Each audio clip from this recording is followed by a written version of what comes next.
In this video, I'm going to show you how to replace the license plate lights on your 2014 to 2018 Mazda 3 sedan. It's a very easy process, only takes about 2-3 minutes, so let's go ahead and get started. Open up the trunk first. Now we need to get that cover off. The cover is held in place by 10 pins.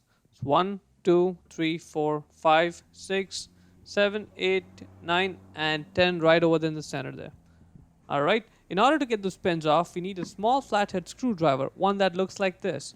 Use the screwdriver to pry out the middle part of the pin and then get the whole pin out. Repeat the process for the rest of the 9 pins. Make sure you don't lose them, so keep them somewhere safe. And once you get all the pins off, there is a small grab handle. It's held in by 2 clips, so just gently pry it out and out it comes.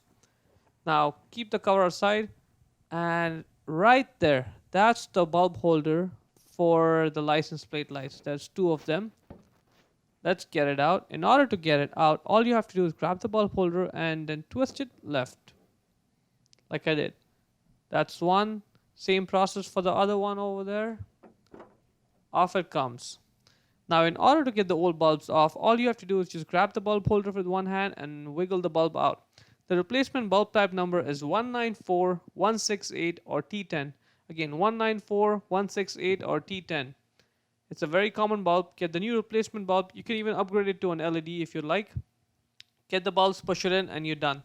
Now in order to put the bulb holder back in, all you have to do is put it in the light there, align it, make sure it's sitting flush, and then twist it right. Let me flip the camera around so you have a better view. Right, like that. Done. Let's do it for the other one. Put it inside the light. Now once it's sitting flush, twist it right, and you're done.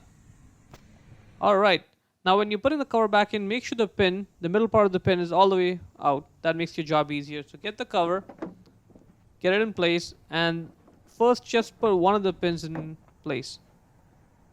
Preferably that center pin one over there. Once that's in place, you can put the rest of the pins in piece. Take your time with it. So let's go ahead and put the pins back in. At the very end, let's not forget to put that handle over there. Put the top part of the handle in there and then push it from the bottom. It's gonna lock in place, and that is pretty much it.